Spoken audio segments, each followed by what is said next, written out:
Welcome to Kill Team Casuals, a podcast all about Kill Team filmed in 3 different time zones by 3 different gents. He's got lasers in his basement. Is he shooting down satellites? Is he making terrain? Who knows? Find out in today's podcast. You know him, we love him. It's Dakotah from Squad Games. Enjoy. Well. We're live. It's the Kill Team Casuals, and we've got a big show today. I'm joined semi-regularly, as always, by to my right side. It's Ben from Battle Brothers Tabletop. Ben, thanks for being here. Oh, it's me, baby. I'm here 2 weeks in a row, going strong. I would pass it off to Russ, but he's not here. And Rhys, I was going to tell you this off air, but I think it's really disrespectful for him to miss like this. I think we should probably take some disciplinary action post show. I've taken it straight to HR. Rumor has it, weirdly, cheese poisoning was what I heard. Cheese poisoning. Cheese poisoning. I heard it was egg poisoning. Is he lactose? Well, he is now. It's too much cheese that'll do it to you. I just can't imagine missing your own podcast is all I have to say. Passing it on over to our special guest and good bud, Dakotah from many things, but from the Squad Games podcast YouTube channel. What's up, man? Hey, bud. It's good to see you. Thank you both for having me here, and Russ as well. I hope you get better, bud. We should have said that. Yeah, that's all right. No, yeah, I have a podcast. I have a YouTube that I run with Giacomo and Saya. I also have a tournament scene that we run out here in Southern California and in Las Vegas. We run the Las Vegas Open and quite a few other big Kill Team tournaments. We're running 2 golden tickets this year, maybe more if Games Workshop tries to bless me with one more. But yeah, excited to be here, excited to, be on Twitch for once, not streaming games, but actually talking. So thank you both for having me on, and Russ as well. I hope you get better with your cheese poisoning. No, he didn't even show up. So you don't even deserve, he doesn't even deserve a thank you. Just leave him out. A big welcome as always to everyone in the chat. You've got some fans in there, Kill Team stream, even Glass Half Dead stopped by to say g'day to our squad. Andy, Andy, get out of here, Andy. What are you doing? Great to see everyone in there having a chat. I must start by saying though, when you just so casually dropped, the Southern California, Las Vegas scene, 2 of the coolest sounding scenes, you know what I mean? They sound like 2 of the most exciting gaming scenes ever. The Vegas one especially sounds like that goes all night and all day. And you can drink wherever you go. So I'm interested in that scene especially.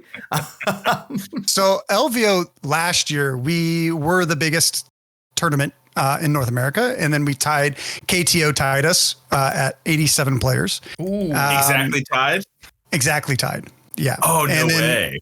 This year we're going to be pushing for hopefully 200 players, but we have to make sure that we sign up early, or Kill Team players sign up early, because if they don't, some of those tickets might get shipped around to other tournaments. And I'm trying to have the biggest Kill Team tournament ever. Right? Let's beat GW. Right? Let's have a third party come through this and do this. Let's do it.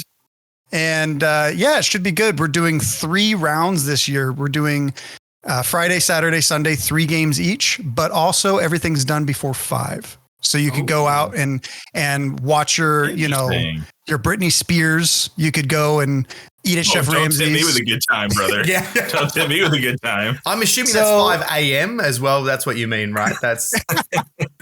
Well, we're doing one after dark thing, which I call Arena of Champions, which is going to be your kill team gets captured by Drukhari, and they are all trapped in an arena, and it's a 1v1v1 game that we are developing and making for an after dark type status. So it should be a lot of fun.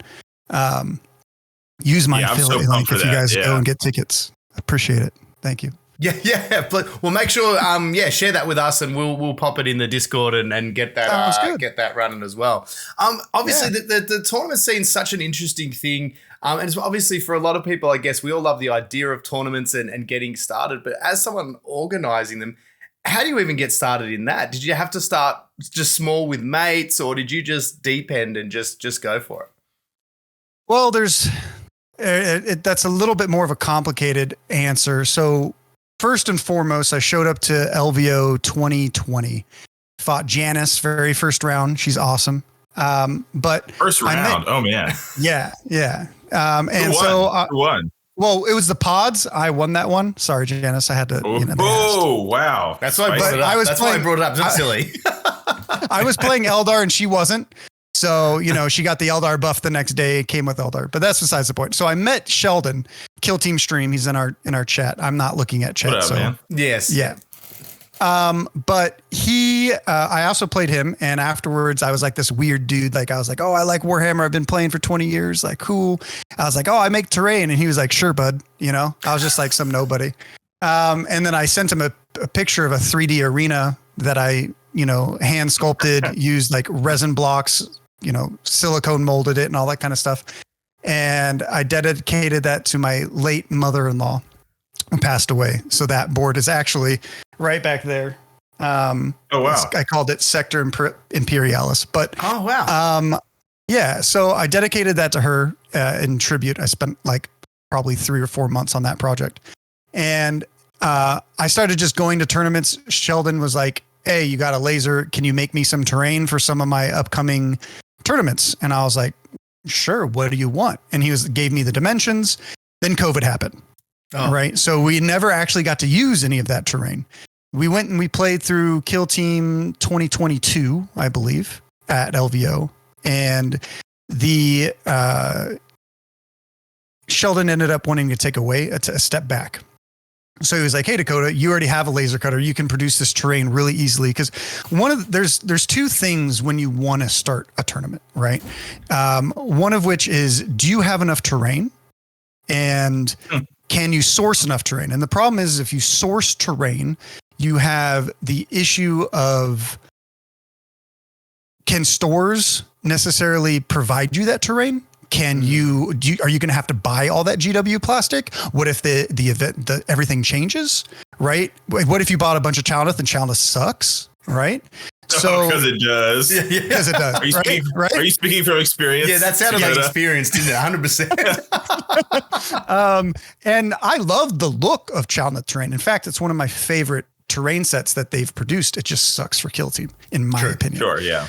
So like, you have all these variables of like, hey, I'm going to invest in all this, but we know the game probably only has a 3 to 4 year lifespan. So as a tournament organizer, when you're thinking of that, you either have to put all that pressure on a game store, which then you're just donating your time, because what are they going to pay you in product? Product doesn't pay the bills, right? I've tried. That's true. I've tried. Energy companies not take this when you're like, wait, I know that bill I've got some Space Marines. What do you think? What do you think? I painted them. Oh yeah. So you're kind of stuck in a hard place, right? So since I bought a laser, which that's one of them behind me, the one that's lit up. I bought 2 different lasers to help produce terrain, and I can produce it pretty cheap. It just takes a lot of time and effort to put together. And there's a lot of people that helped us put stuff together for LVO, because my house flooded right before LVO, and a bunch of people came over to my house after I spent months of like probably a month and a half of like no sleep. Everyone put it together for LVO, called them the LVO Rescue Squad. They were awesome. But in the end, like, you have to sacrifice time. You have to sacrifice this because you have to get it painted. Because if you're going to require people to have painted models, you better have painted terrain. That's my opinion as a tournament organizer. And the other thing, I'm with you. The other big thing about running a tournament is you have to know how to use BCP and how to request ITC points, because there's nothing more sad about going to an event that you think you're going to get ITC points, these made up internet points, right? And then that not happen. And it's usually because there's an inexperienced TO or they've never done it. It's just a little quick button on the app that you just have to click and request, right? But not a lot of people know that you have to take that one extra step. Going back to your original question, it took a lot of time and sacrifice to make LVO with 100 players happen with third-party terrain. And it's like, would GW have given me 100 sets or 50 sets of Octarius to run? I don't think so, right? Probably not. Or I would have had to source it from the community. Maybe Chalnath. Maybe 50 cents of Chalnath they would have given you. Yeah, because they have a lot. They're so generous. Yeah, because nobody bought it. They've got some Pariah Nexus sets left over too if you want some Oh of those. my god. We had Oh, Doug, Sheldon's in the chat. Don't do this. Sheldon's in the chat. You're going to give him PTSD. I know. Sorry. So the Pariah Nexus, we actually went out and we asked a bunch of game stores local to us to be like, hey, do you want to help support LVO? And all the game stores were like, sure. And they all gave us Pariah Nexus boxes. So we had 3 of them to give out at LVO. It was awesome. Kill Team Sheldon has just exploded in the chat. If anyone's wondering, Did he? we have triggered him. I'm sorry, Sheldon. It wasn't deliberate. Sheldon is still getting over the disaster that was Pariah Nexus. He's getting over the fact that flayed ones aren't good in Kill Team still. And the fact that I think he has 50 arena boards or some craziness like that. Yes, that, and I think he has 20,000 points of Necrons. Yeah, but when we were planning out the KTO narrative situation, he tried so hard to get me to use arena boards just because he has so many. He was like, "It's perfect. Just use arena boards. We have 1 million of them. It'll be great. It'll be easy." And I was stubborn. I said no, but he tried so hard to get me to use arena boards. So arena boards were not bad. They're actually cool. amazing. They're an amazing tool for tournament organizers because you just have to put those down in some scattered terrain. And for a tournament organizer, the fact that you just have to invest $15 to host 2 players is amazing compared to having to spend $40 to $100 on some plastic, right? It was a great tool. And then they were like, hey, let's 3Dify arena because that's what everyone wants. And let's make it the worst terrain set ever possible into the dark. Let's make it 30 minutes to set up each board. Yep. And it's so bad that GW events won't even run their own into the dark terrain because it takes too long to set up. I did not know that. That's amazing. Why do you think KCO didn't have any? It's because they take too long to set up. So Dakotah, what's the solution if somebody is looking for a really rad Into the Dark set, but doesn't want to break their fingers? Like, imagine me, flashback to me in a cold, dark tent at the night before Kill Team Open, Baltimore, February. My fragile little Florida hands breaking off. Yes, just breaking, flaking off, assembling all these. If you don't want to do that, what is the saving grace? What can somebody do? Okay, so I'll do a self-plug and I'll give you another option. So the self-plug is that I make Into the Dark terrain out of MDF that's very easy to put together. Wow. And I'm coming out with a brand new terrain set that incorporates my Into the Dark with open terrain scenarios as well. So that Into the Dark also can become your open terrain. So you literally just buy my Into the Dark and you can bring that one set, play open and Into the Dark. It's pretty spicy. Another option that you can do is that there's a lot of 3D printers, people out there with 3D printers. If you have one, or if you go on Etsy, there's a lot of other third-party publishers who make terrain that is both separate in itself and also buys into the same awful system that is the current Into the Dark. I don't know why we have to put on caps in order to make this terrain happen. It frustrates me. It looks great. That's why. Yeah, it does. That I think that is actually one of my favorite things about Into the Dark is how good it looks. It looks amazing. Yeah, it looks amazing. Like, it is very cool. It feels good to play on, but what a nightmare to rearrange or just get set up. Oh, it's the worst. Well, we talked about last week that you've got to have the technical teaspoon in your set. So when you're popping the caps off and pulling all the parts around. So I have a little bit of PTSD. So I have a deal with Frontline Gaming that Squad Games is an affiliate of Frontline Gaming, and they give us an Into the Dark, a boarding actions box as long as we build one and paint one and send it back, right? Oh, cool. So we have a total of 8 boarding action boxes, which is 16 total sitting in my other room, and I just made 4 of them earlier this year. But the amount of sanding and clipping that you have to do. So I did it where I sanded each individual one and it was a pain. And then I let my wife do it, and I wanted her to struggle because I figured out a better way to do it. I know I'm an awful person.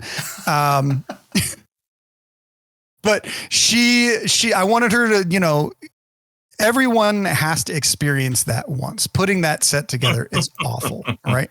I made this sanding stick out of a 12-inch piece of wood, and I put some 100 grit sandpaper on it, and I made it so that it butted up against the terrain, and then I can sand it perfectly, and so that it just sands the sides. And a little sanding jig. Yeah, a sanding jig. So it perfectly sands it every time with 100 grit sandpaper, and then I put them all together and I spray them all. But that's literally, I can now sand a set in 15 minutes. Oh, that's so. That's very efficient. I need a picture of this. I need a picture of this. I will that. I think if you sell that. Yes. I need to patent it, right? Yeah, patent that straight away, man. What are we waiting for? Leaving money on the table, Dakotah. What the heck? Yeah, I went to Lowe's and I got 2 long flat pieces of wood, 1 inch by 1 inch, glued them together, put some 100 grit sandpaper, called it good. And then I put 80 grit on the other side. So, and then if I accidentally get paint on something or something isn't sticking, I can just take it apart, sand it real quick, and be done. So that's the secret key to doing Into the Dark. Yeah. Yeah. Now, or just buy yours. Yeah. Or you can buy mine. Yeah. That would help it. That would help me out a lot. I had a lot of health issues and flooding issues this past year. So, it's been difficult. This shop I just set back up maybe about a month ago. So between that and having a new 2-year-old, which Ben, are you a father, Rhys? Yes, as of 11 weeks ago. That's why my eyes have bags under them. Happy Father's Day to both of you. Thank you. Both of you, by the way. Yeah, same to you, man. Same to you. Look at us. Look at us. 3 dads. 3 dads. Howling around. But just on our last leg. So someone who hasn't been to a lot of tournaments, Rhys, what do you hope to look forward to? Because I usually tell people very specific things when they come to a tournament. Yeah, the one thing I still remember the first time I went to, it wasn't a tournament, but it was I guess a group play kind of thing, a venue was hosting. Play dates. A kill team play date. Yeah, exactly. Yeah. Put the play mats down. The mum's hanging in the corner. No, but the only thing that I found, obviously heading into that situation, was it was great, but obviously going from playing the game amongst your own little pod of friends, there's a lot of idioms that sort of pop up, you all interpret rules one way or another way, sometimes correctly, sometimes incorrectly. And I definitely found that one of the things that was playing these different opponents. I think I played 2 or 3 games in that day.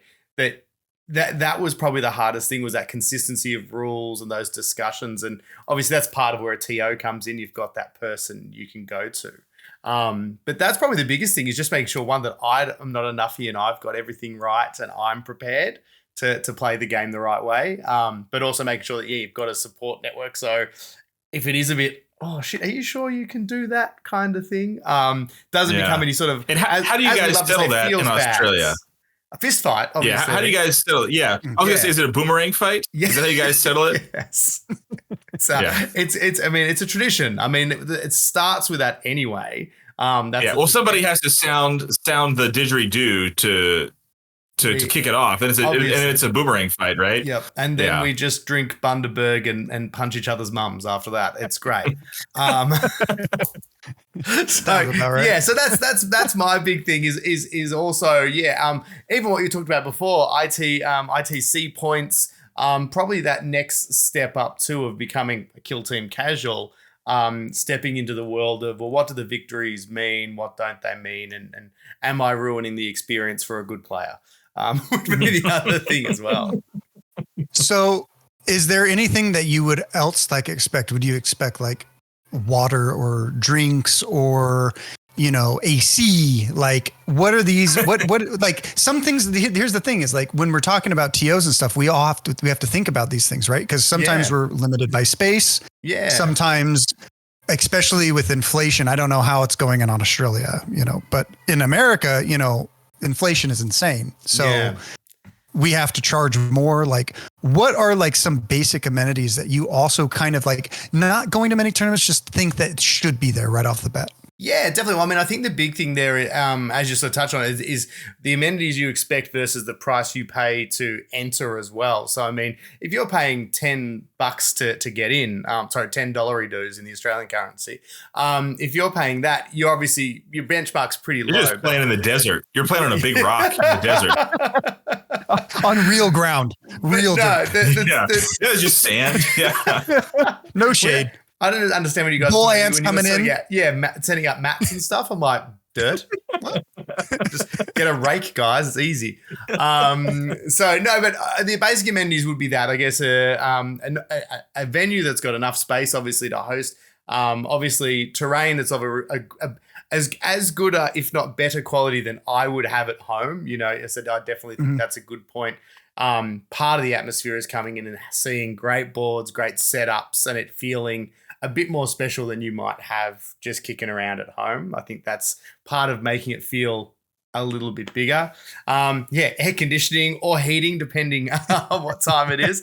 Yeah, that's true. And in terms of food and drinks and things like that, I don't think there's anything wrong with it. I mean, maybe I'm wrong on this, but I think having that available, but paying like an extra $1 or a few bucks, like water for free, but like, you know, soft drink, snacks and stuff like that. Like, I would always be comfortable to chip in a little bit more to support the organizers, especially if they've gone and provided the aforementioned amazing terrain, amazing setup. There's prizes. There's, even, like wooden spoon prizes, ways to make not just the best players feel involved, but just those participating and turning up. New players, best rookie, whatever. I'm just saying for myself, maybe.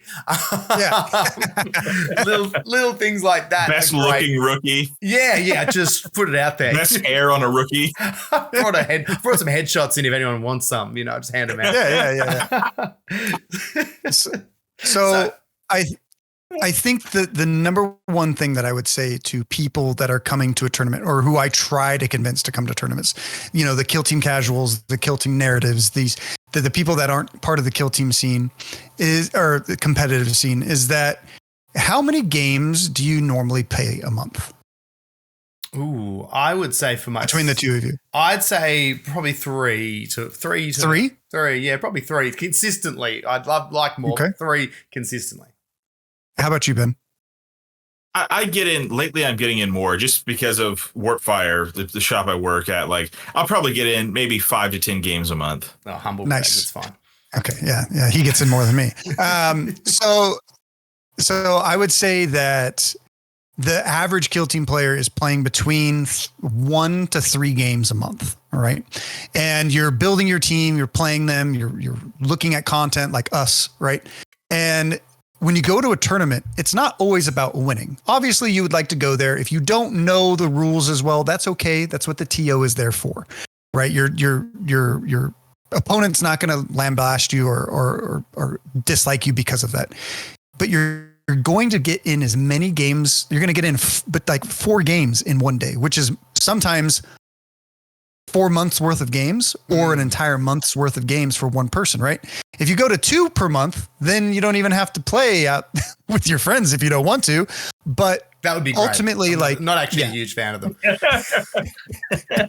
So like playing that one tournament will get you where you really, it just gets you so much more experience, because I didn't know how to play the game when I went to LVO 2022 and I played 13 games in 3 days. Wow. I learned how to play. I'm going to learn today. And that's what happened, right? Yeah. It is the best way to improve as a player. If you're green, like if you're new, like it's like just like you said, you're playing against new people. You're learning new things from them. Like, oh, I didn't think you could place a barricade like that. Oh, yeah, like you're just pounding it into your brain. I feel like that back to back stuff. Like when you get games in back to back, that's what pounds it into your brain. It's so valuable. And then you can bring it back to your friends, and you can teach them. That's like one of the biggest things. The other thing that I would say is, for the veterans or for other stuff, is to always remember about sportsmanship, right? It's because we're all humans and we're all just playing with plastic, right? Yeah. And as a TO, I've dealt with some tense situations, right? So there that have forced me to recalibrate certain things. And that does happen on occasion, but that has only happened with 4 people out of, we had 700 games at LVO itself go. We had 1 million people, only 4.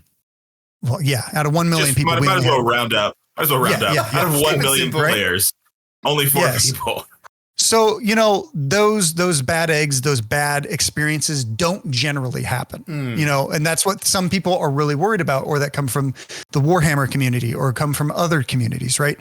We're not at that place yet. We might get there one day, but right now we're still in a great atmosphere. All the Kill Team community that I've met is really helpful.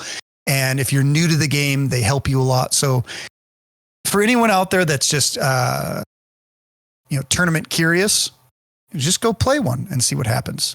Try to have some fun. It's like a D&D group. You find your buddies, and as long as you have a good DM, you're going to have a great time.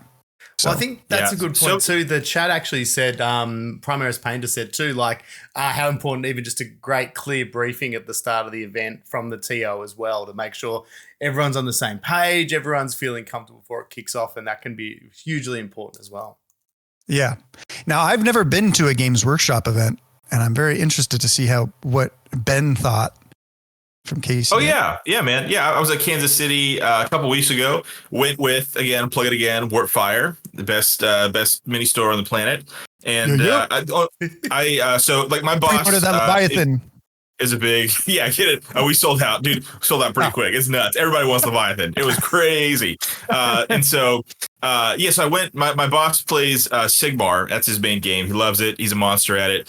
He has this challenge situation that you can challenge him to a game. He plays Skaven, and if you win, you get a golden dice and get entered into win a free army at the end of the year. Wow. He's 40-3 right now. So he's just he's a monster. He's really good. He went to play in the fight as well, or is that's optional? That's not. No, he fights alligators. Florida. Yeah, Florida. Bring out the gator. Yeah. You flop the gator down on the table and you say, I call the TO, I dare you. Yeah. He's a Lizardman player, huh? Yeah. And so he was playing the teams tournament with some guys. And so I was able to tag along for Kill Team. I had a really good time, man. It was the first time I have played competitively since the first Kill Team Open, which was 2020, 2021? I don't remember. And so even that one, I wasn't planning on playing, but I did jump in. So I was real rusty. And so out of 5 games, I went 3-2. I took my beloved Legionaries, and I'm pretty happy with that, with my performance. I ended up placing 15th. And interesting, what I was not personally prepared for was strength of schedule was it was tournament points, then strength of schedule. And so that's just, as somebody who I wasn't used to that going into that, I had to sort of calibrate to that. But my 2 losses were to 3rd and 5th place. And I feel pretty good about that. I'm not too mad about that. They're both just pound for pound better players than me, so they of course deserve to win. So I feel pretty good about that. But had a good time, man. 2 days of Kill Team. The TO Dan was fantastic. He was a great dude. Chatted up with him. He was a great guy. That's one thing that you never know going in. At KTO, I know those guys. I know what the TOs are. If Dakotah, if I were to go to his event, I know what I'm getting. But if you go to a big event like this, you don't know, because the TO is not a community member, a lot of some of these third party guys, situations, independent stuff that we have going on. He was great. He was awesome. Dan was great. And it was all open. The layouts, I straight up told him, was dude, what did you do to us day one? We had 3. Day one was 3. Don't want to start a fight, but 3 pizza deployment maps, all in a row. And so that's pretty brutal and good. Thank God no Pathfinder players were there. I don't even think there might even not. I don't even think there was a Vetguard player there. But if Pathfinders were there, it'd have been game over, man. We'd just been toast because the boards were so open. Day 2 was much better on the terrain, and I told him, I was like, dude, what are you doing to us? These the boards are so open.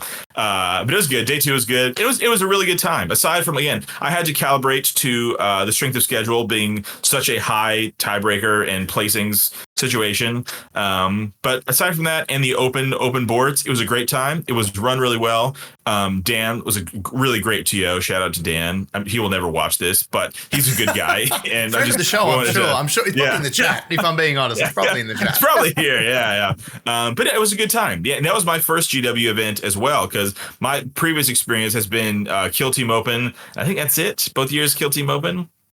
But I tell you what I am looking forward to is I've already done my part, Dakotah, is that I've got my ticket locked in with Warpfire for LVO, and I'm freaking psyched for it, man. I'm so pumped. But it was a great event. Yeah, it was a great event. Good times. Yeah. For the casuals amongst us, Ben, tell me a strength of schedule. How's that calculated? How does that work? Or Dakotah, either, please tell us, if you understand it, how that works. Yeah. So I can give you a brief rundown, unless if you want to, Ben. No. So because I've started running some competitive tournaments, I think I sent Dakotah like 50,000 text messages. We're like, hey man, like BCP, like what is the best way to rank? Like my phone's open anytime. Unless I'm sleeping. And so he was very helpful. So no, I will absolutely default to Dakotah. So strength of schedule. So here's the problem: is every single tournament, every single thing that you do, you're always set up for something wrong, right? Strength of schedule is good in theory. Essentially what it does is like it does placement of, like, you do primary points and then you do strength of schedule. And it's like, okay, obviously if you have the same rating as another player, and you both are tied or whatever, then your strength of schedule will be higher. So you get higher into the placements. And while that's great, and that's such a fantastic idea, we don't live in a good world that will work all the time. Right. So what I prefer to do is tournament points, primary, secondary, and then I'll do strength of schedule, and then I go random. Right. And the reason why I have strength of schedule so much lower is because the problems with strength of schedule is it's like, if you play an opponent, right, and they drop after round 1 or round 2, they count as a loss for the rest of the tournament. So now your strength of schedule is automatically going to be lower than everyone else's. On top of that, there's this thing in crit ops that everyone does, which is the new way to play the game. Not everyone is aware of crit ops, but it's a card pack, right, that you get, and it changes the competitive play of the game a little bit. And with that, it incentivizes you to score as many points as possible. And once you've maxed out your points, a lot of good players, other players, won't try to kill your entire kill team anymore, because they're like, oh, I've won, I've already got max points or whatever. You know, you can score the rest of your points, have good sportsmanship, right? So you don't like table them, and then you're like, and then they feel bad, right? And it's like, oh, I don't know if you know what I mean? So like, crit ops doesn't punish you for allowing the other opponents to score points, which is probably good in the long run. But because of that, your strength of schedule can also vary as well, right? So there are differences in different things. I'm not the biggest fan of strength of schedule, as obviously. Games Workshop last year was actually doing secondaries above primaries. And I've went back to primaries because they went to you can score a maximum of 16 per match now instead of the normal 12. So yeah. Strength of schedule.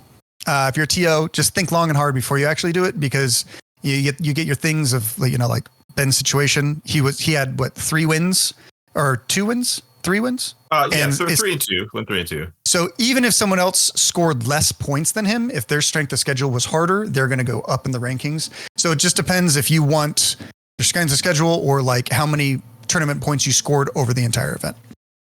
So I dig it. Yeah, and from talking to people smarter than I and more experienced than I, there is no perfect way to have that set up. Like there's always there are arguments for each side of the coin. But I because I just do whatever Dakotah tells me to do when it comes to setting up BCP. I agree. I agree with Dakotah. So wrapping all the way back, I think I just skipped out on. So when I think a tournament organizer, what they need to provide at every basic level is, if you're a store and you want to run a tournament, if you're charging, you have to have prizes.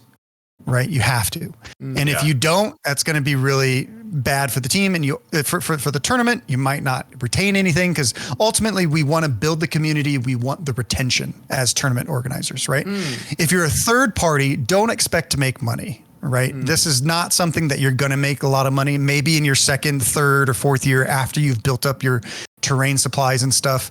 But, you know, unless if you have a laser like me, like you have to buy, you know, plastic for people, or for me, like I can like say like, hey, you like my cool tokens? You know, you get a token set for first place, second place, whatever, right? You like my terrain? Maybe you get a set of terrain, right? So like I have ways that is a lower cost on my end to help that. If you don't have that, you won't make anything. So, you know, you have to have a prize for, I like to have prizes for first, second, third, best sportsmanship, and best painted. Best sportsmanship, I usually also allow to come back to my next event for free.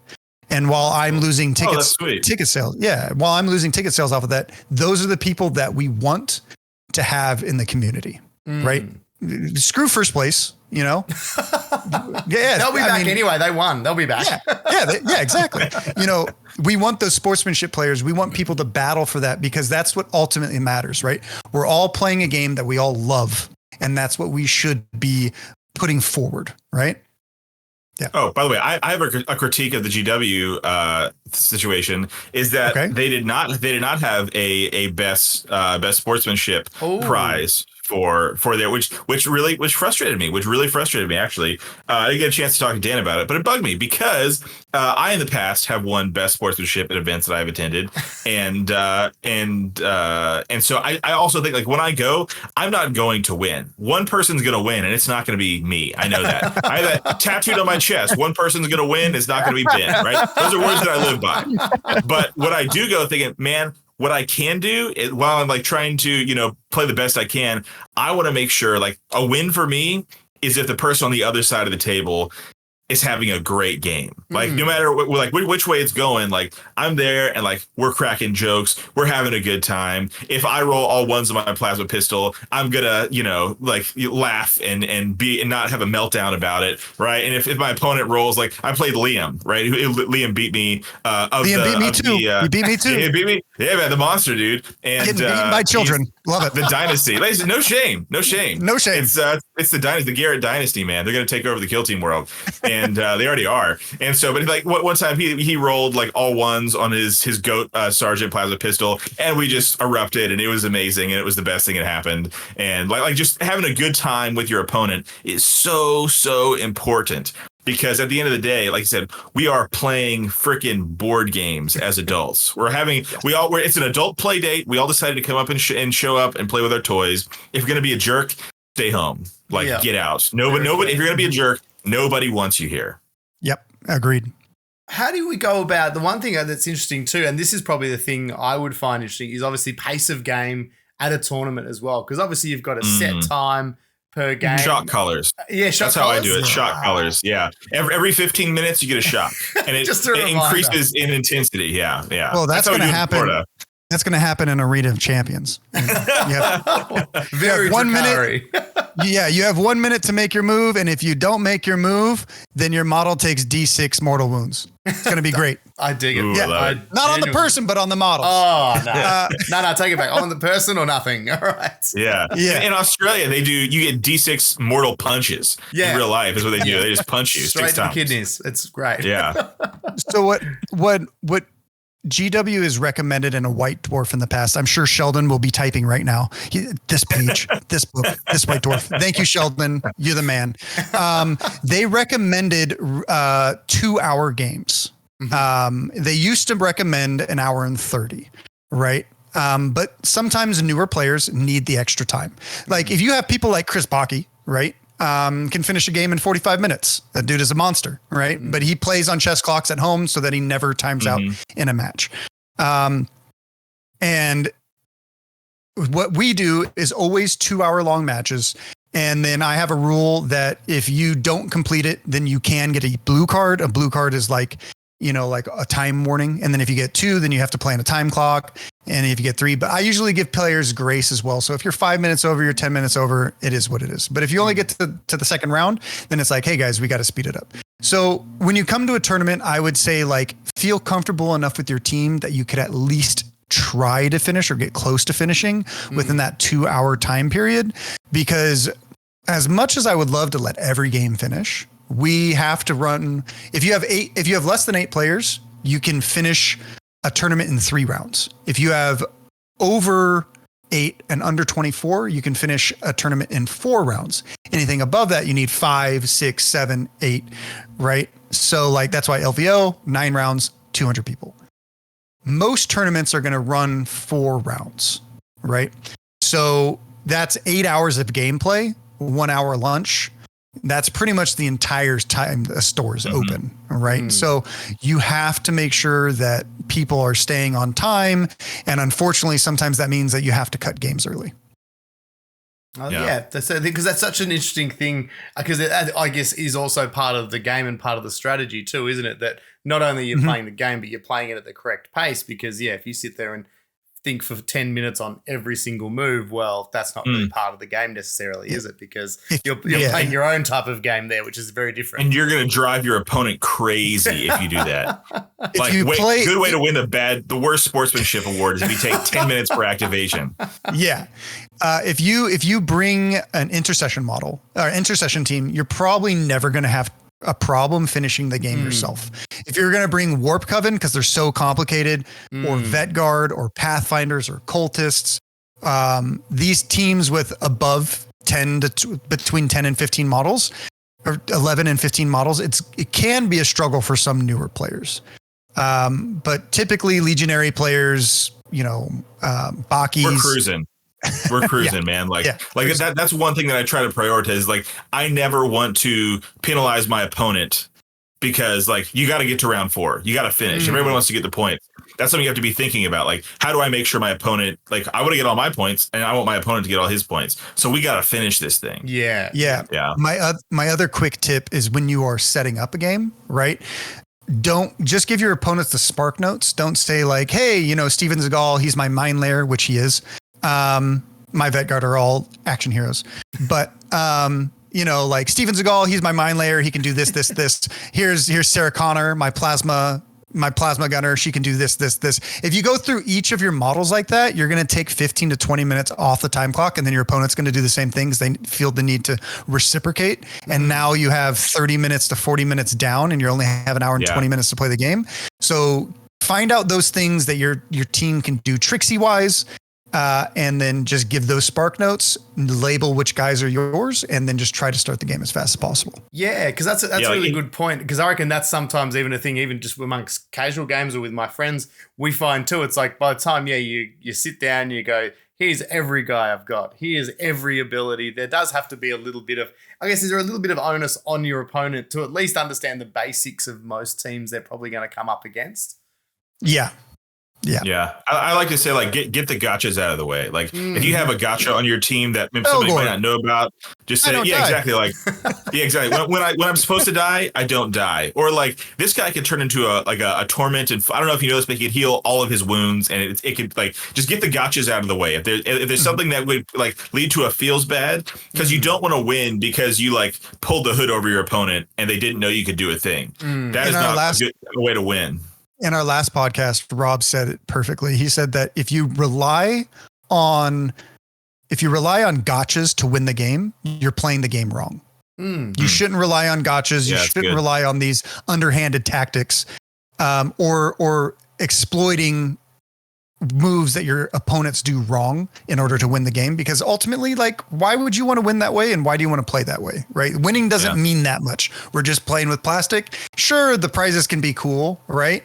But like, is that worth a possible friendship? Very true. I don't think so. For sure. Yeah.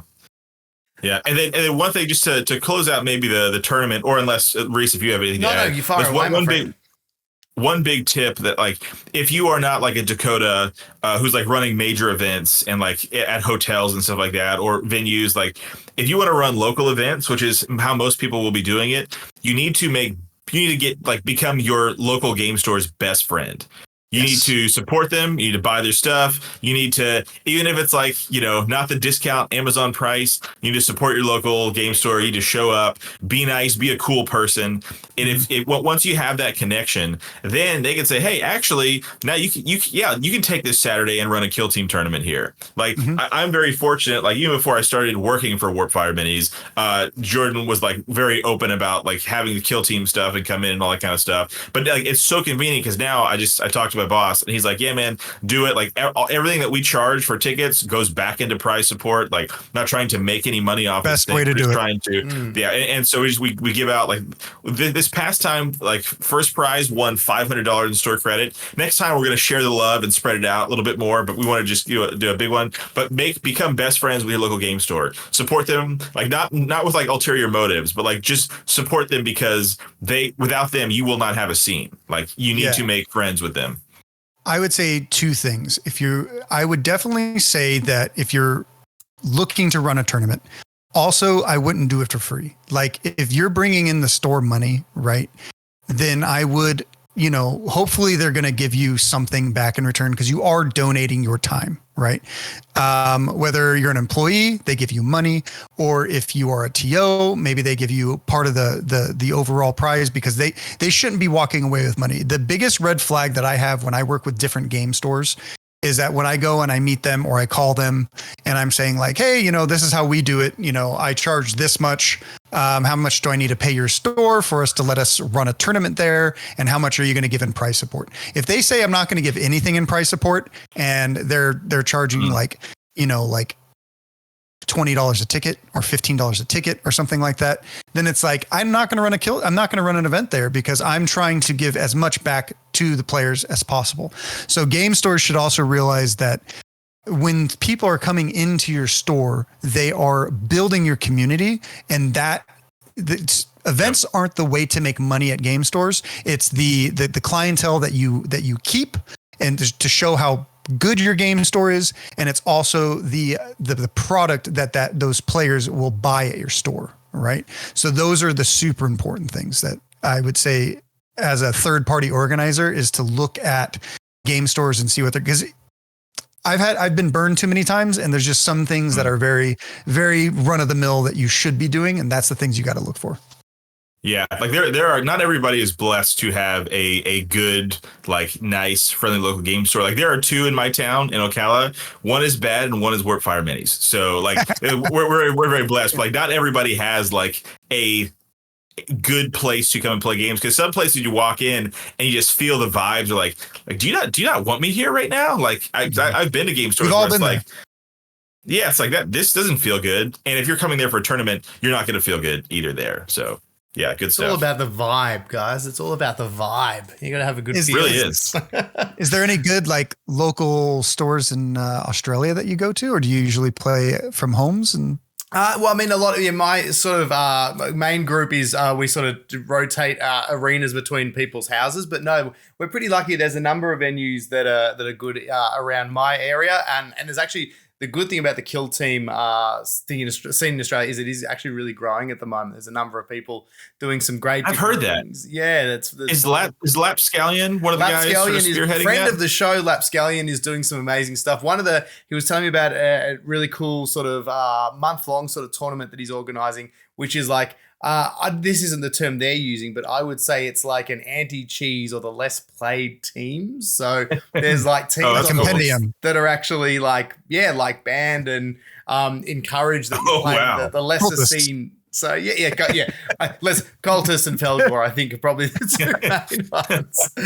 But I really love that again, as you guys were sort of touching on, it's not just about winning, it's playing the team you love. Playing the teams that don't get seen very often, because that's also part of the fun is like, play the teams that you love how they play, even if they're not the best or, but you love how they go about it. So, there's some really cool stuff in Australia coming up. And in the meantime too, if anyone ever has some stuff to plug, reach out, because we're always happy to share cool upcoming tournaments. Yeah, always. As well. So don't hesitate to hit me up on Discord as well, because we're happy to shout out the good vibes. We want to keep that community growing, that's for sure. Absolutely. Quick question for you, Dakotah. While we've Yes, got sir. it, I'm going to do it. We've talked so much Kill Team. Some would say we've been... Yeah. We've been... Be a palate cleanser. We have Is it been too much? the opposite side of casual. But...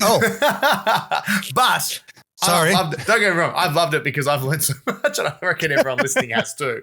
But Kill Team has taken a big back seat at the moment with the looming shadow of the warp of 10th edition.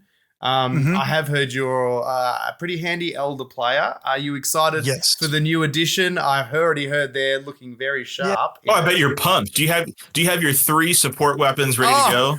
I have my Titan ready to go, my guy. Oh, geez. See, nice. That's it. Damn. Sitting on hand. 10th edition, I am very, very excited for. They took a lot of good stuff from boarding actions, which I absolutely love and adore. And from Kill Team. Yeah. The Kill Team but, DNA. If you're going through teams, like, oh, I recognize this. They did that last time. So when the next Kill Team edition comes out, look at 11th edition, because in the last version of Kill Team, when it first came out, all of the secondaries and all that kind of stuff came into Kill Team 8th and 9th, right? So Games Workshop likes to do it like a testing, a hotbed for different games, even though they say they don't. Heresy too. They're like these auxiliary games they use as like putting feelers out. Yeah. And if it's well received, then they can continue down the path of however it's going to be, received. I mean, I obviously don't work at Games Workshop. I don't know these for sure, but from an educated guess from being in the hobby since the year 2000, I can make a couple educated guesses. You're so old. I know. Tell me about it. Ben, That's we've the talked receding about hairline. this, mate. Okay, we've talked about this with your youthful long hair flowing in the wind. Don't bag us. Hey, I used to have long hair. Okay, I used to. Yeah, then I got old. Ben does this thing called Knots for Nerds. Don't worry about it. He donates his ponytails to people. It's great. That's very nice of you. So I would say that 10th edition, Eldar is the most busted faction probably out there right now. So, I mean, unfortunately, they have dice manipulation just like Kasrkins. Kasrkins are underrated, in my opinion. I think they're S tier as well. But any kind of dice manipulation. I love a good hot take. I like it. Yeah, bro. I like it. I am playing them full wrong. Well, I mean, we'll get to Kill Team in a bit. 40K. I have 14,000 points Eldar. I have 2,000 points in the old points wise. I don't know what I do anymore. Of Space Marine Primaris troops. Ooh, I have 1 tank. I don't know. I don't like this. Don't like the Space Marine tanks. I just like the troops. I like the dudes. No, I'm super excited to see where it's going to go. The fact that boarding actions are going to have an update for it, so it's not going away. About so many of the boarding actions, I'm glad they're not. It was a risk. Oh, you and Sheldon can have a support group together. Yeah. Combat Patrol also looks really fun and interesting. The fact that they're going to be. They're not talking about it, which makes me nervous. But I really want it to be good. I want it to be good so bad. Like they're supposed to be all balanced between each individual set, right? Here's your team. Take this, run this. Yeah. The rules are in one spot, one location, and you plug and play kind of feel to it. I love it in theory, and that's how I think I'm going to dive into 10th to start, just to see the new rules and play it. So it's a little bit of a lower mental load early on while you get to grips with it. But as I said, will it be as balanced? We were running some rough numbers on some of the combat patrols, roughly on points. There's some of them are going to need a little bit of work with some rules manipulation to bring them up. And the stats are different in the combat patrol. Yes, true. They've said, right? So it's like they will have to tone things down and up. Yeah. Like the Necron combat patrol looks like a real bummer. Yeah. There's a few that suck. Like the Chaos Space Marine one, they're like, oh, it's awesome. It's like 10 Legionaries, a Hellbrute, Dark Apostle, 5 Havocs. Like, oh man, it sounds great. Ones like that are perfect, where it's clear leader, troop, elite, and some form of big vehicle. Boy. Yeah. Tau is a really cool one. They get like a big suit. Like, oh, it's great. Yeah. So my buddy, I haven't got to play 10th edition just quite yet, but my buddy Giacomo, who's my other half on the podcast, he told me that the game is kind of crazy, but in a really fun way. So everything is really kind of busted and broken, but it all balances itself out because of that. And I'm sure the indexes, because last and 8th edition, the indexes were all really balanced compared to each other. And then they power creeped it. So hopefully when they start releasing more and more codexes, and hopefully they do it faster than last time, I would love to have all the codexes out for all the armies for a year and a half rather than 6 months before the editions change. Yes. God, ouch. But it looks a lot of fun. And he said that he had a lot of fun because when you played 9th edition competitively, it was just feels bad. You literally, if you didn't bring a feels bad army, you didn't have fun. And when you have brought a feels bad army, you're like, this is so much fun. I just mortal wounds you to death. Oh my gosh. And then like the other person's like, and it's kind of like, that's where I don't want Kill Team to get to. And absolutely. I think that's one reason why I like Kill Team so much is that we're not there. So, but 10th edition, we're not there either. Everything's just busted and it's fun. Yeah. I think that's one of the cool things too. The one thing I'm looking forward to the most, I think with the new edition, and it's what I like about Kill Team with the alternating activations in Kill Team, you're never out of the game. You're never really, hopefully, fingers crossed, as long as your opponent's playing reasonably fast, you're never finding your mind wandering. Whereas definitely in 9th edition, it was like, have your turn, sit back and wait to roll some save dice. I do love now that your units have abilities and ways to interact during your opponent's turns, whether it's little moveaways or dropping in your reinforcements. I think that's hopefully a sign of the lessons learned maybe in Kill Team a bit that, keeping both players involved throughout the whole game makes for a far more interesting game and hopefully means that the game's not over. You won the first turn. Well, game's over because, your army's going to do that thing that it does and I can't stop it. It's the same stereotypical trope that when you're playing Dungeons and Dragons, when your team splits up and the DM has to focus on one person, right? And everyone else is getting ignored. And then you have to go to the next person. And it's like, this is why we don't split up, right, guys? It's kind of the same thing when you have in 9th edition and previous editions where, everyone is not participating in the same essence. Like you can be thinking, like, oh, he just did that. Cool. Okay. Like you can be thinking and mentally engaged, but ultimately you're not really engaging with your opponent. Yeah. And some people really dislike that. I think that 40K is a well-balanced game around the fact that even if part of your army dies, you can still trade back pretty efficiently. Yeah. But let's hope that, 10th edition keeps going in the right direction because Henry Cavill's show's coming up. And it's a big deal. I'm happy for it. I'm excited. The rumor is that it's coming out around the time 11th edition drops. So, really? I haven't heard that. That's what Chapter Master Valor said. So sometimes he's right, sometimes he's not. Him in his tinfoil hat, ready to go. I dig it. What do we think that show's going to be, boys? What do we think it's going to be? I'm still thinking Inquisitor is the safe way to introduce the world. Yeah. But I would love to just go raw dogs like Space Marines, just bam, straight into the gate, like Space Marines everywhere. Like it'd be expensive. It would be such a a swing, but I would love that. But I think it's probably going to be an Inquisitor situation. Yeah. I would hope it's Eisenhorn. Eisenhorn is such a good series. It introduces so many aspects. Like you could say Gaunt's Ghost, you could say all these other things, but the Eisenhorn series introduces chaos. It introduces guardsmen. It introduces space marines. It introduces Xenos throughout the entirety of the series compared to Gaunt's Ghosts or other things. They're just like, oh, here's some Imperial Guard, they're going to be fighting. It's like, what is this? Another Stormtroopers. What is that? The movie with the bugs. Oh, Starship Troopers. Starship Troopers. Is this another Starship Trooper situation, right? Like people won't know. And I think that's one reason why an Eisenhorn series would be really good. It starts so well on that. Nearly feels like a cop detective show.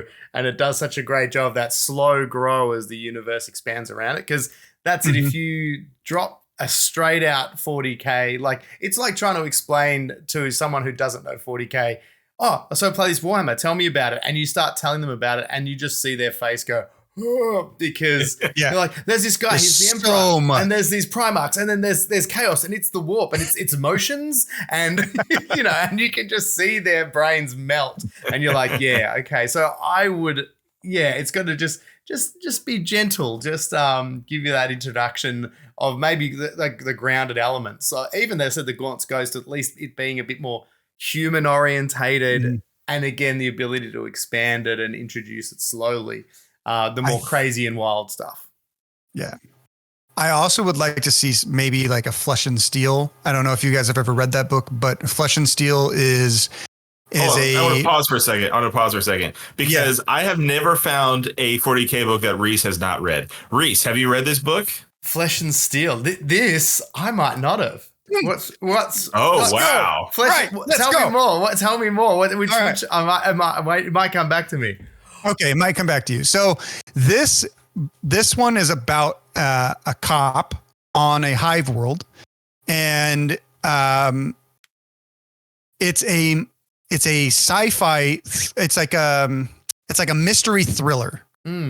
So it follows a cop, and he's going through a mystery and trying to solve a mystery, and he gains the companionship of an admech throughout this journey, and it's one of my favorite books because it's so not 40K. Yeah. Interesting. Yeah, it's very much a thriller. They have another one that's Something Dredges that is another mystery thriller in the series, but it's I don't want to spoil too much of it, but he's basically a cop and he has to go through and he has to figure out something that happened. And I would love that. Could also be a really soft hook into the 41st millennium. That is, it doesn't have to deal with anything that's like super crazy or super like important characters or anything. It's just like, what does the average cop deal with in this situation in the 41st millennium? And it's fascinating. It's utterly fascinating. I think it's done by Gav Thorpe. I'm gonna have to check it out. It's on the list. Ben, he's found one. I haven't read it. So the next Ben's book club. I think we found it. Flesh and Steel will be the next Ben's book club for sure. And the cover is giving me like Blade Runner vibes. Is it kind of like that at all? Like, is it Blade Runner-y? It definitely has a really heavy city element. Yeah. So yeah, it's very much has to do with the Hive City. It doesn't leave the Hive City. It's very fascinating. So that's very cool. It's good. Is there I guess you don't want to spoil, but is it like Xenos or Chaos or is there any of that? Or is it just dirtbags in the city killing each other? Okay. I'm sorry. I'm so sorry. It is a mystery. It has to do with a rogue servitor. Oh. And they don't know why. It's Blade Runner. It's Blade Runner. They don't know why. It's Blade Runner. Yeah. So it's very, very fascinating. And that's why the AdMech have to come in because they're like, wait, what? These guys are utterly loyal. You know what I mean? And you're like, okay, well, this is weird. Yeah. I want to read this. Yes. I really want to read this. It's Ben's book. Because we're doing Talons of Horus at the moment. Talon of Horus, have you finished that yet, Ben?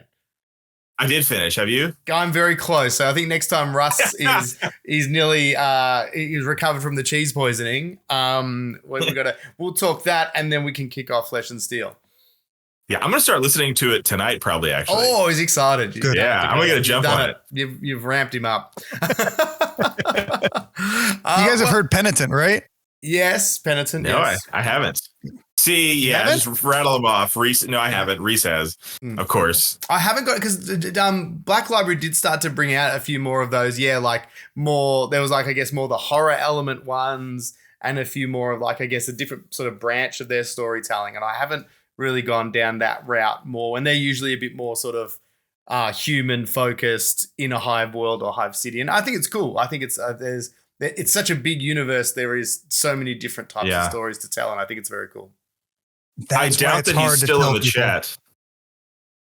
Oh, I was gonna say I doubt he's still in the chat, but I think these are the kind of 40K books that Andy likes because I know Andy Glasshouse Dead is a real big book nerd and I think author, and so like I think these are the kind of books that from 40K that he likes because they're not 40K books really. Yeah, they're it's expanded lore kind of thing, and I like those. It's kind of why I think I really have dig the inquisitorial Kill Team like that came out as well, because it's like they're not Space Marines, they're the ground level kind of Joe Blows working for the Inquisition. I love that sort of stuff as well, where it's smaller picture sometimes that is the undercurrent, and I think that's really cool.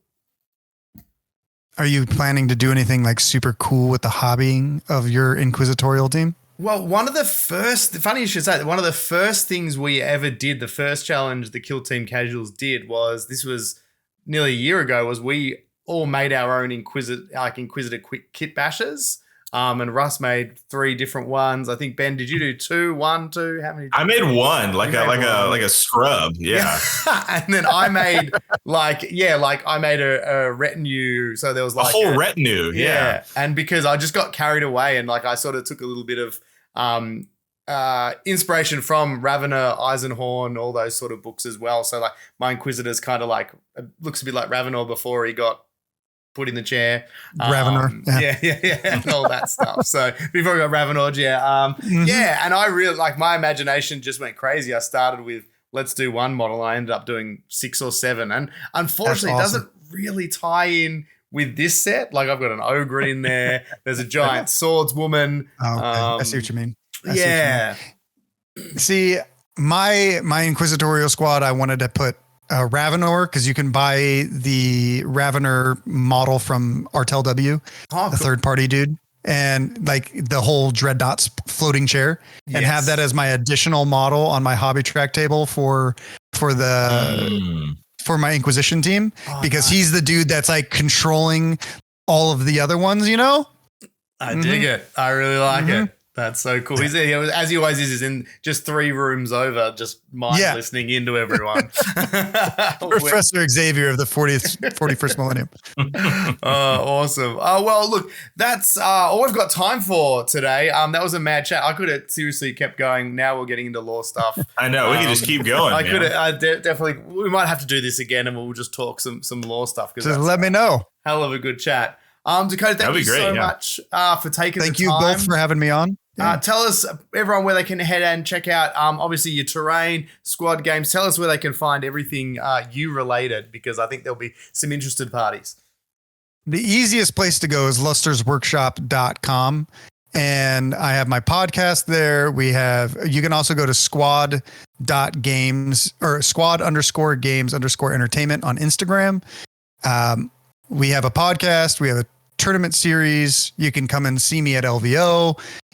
Give me a high five. Tell me that you like Eldar 2. And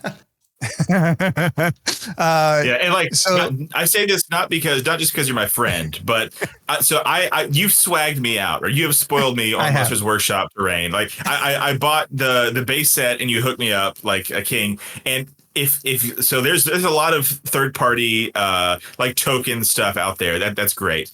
But your stuff is really the creme de la creme. Like, it does not get any finer. If you want to roll up to the table and make everybody jealous and feel spoiled, your token system and stuff in Dice Trade, people go nuts for that. It is. There's no competition. I say that not because you're my friend, because it's just the truth. Thank you, brother. There has been times this past year where it was hard for me to fulfill some orders because of my previous illness and my flooding situation, but hopefully most of that is all behind me. And I definitely thank you for shouting me out. I appreciate you, brother. You just become the human equivalent of Warpfire minis. He's going to wear a polo shirt with your face on it. I'm sending him some more free terrain. I got to help support my boy in his tournament scene. I got to. Yeah, man. Now, people listen, and people, like I will say this at the Kansas City Open, at the shop all the time, because I have your terrain up and like have the stuff. Like, people are asking me anytime I have my stuff, people are like, where did you get that? Just yesterday, I was working on Saturday, and somebody was like, or 2 days ago, someone was like, dude, he was wanting to get into Kill Team. He's like, where did you get all that stuff? And I sent them your way. I don't know if they're buying it, but I'm sending them there. And I appreciate you, because everybody wants to know where to get it, and it's awesome. Thanks, man. Appreciate it. Oh, that's awesome. Well, Dakotah, thank you. I also want to shout out you fellas for having me on. So thank you. Yeah, you, the fathers, the dads, Dad squads. Dad power. Yep. Russ is the dad who went to the grocery store and never came back. Yeah, So still getting them smokes. Thank you as always, Ben, to you for turning up as the co-host. We appreciate having you. Oh, so on generous our of show. me, isn't it? Yes. And again, thanks Dakotah for being here, and Rhys, Anytime. our guiding light, who never lets us down. Thank you for being here. Awesome. Huge thanks, as always, to the chat. The chat's also Sheldon saying I'd like to shout out the shout outs. So thanks to that. You've also got Shout out Stephen. We've also got Mantra P Sofa said best terrain in the game, talking about your stuff, Dakotah, as well. So By far. Thank you, Eric. Appreciate you. appreciate everyone jumping in the chat and joining us. It always means a lot having you guys there. And if you're listening on YouTube or Spotify, congratulations on finding the show. Tell your friends, subscribe, like, all that good stuff. And we'll see you next time. Leave a 5-star review and we'll shout it out. We'll read it. Yes. Yeah. Love it. 5 stars. Yeah. Yeah, only 5. No 4.5. No 3. Not 4.5. Yeah. Yeah. Leave us a 5-star and then go leave Squad Games a 5-star. 5 stars for everybody. Good deals. Good deals. See you next time, everyone. Bye. Later, guys. See ya.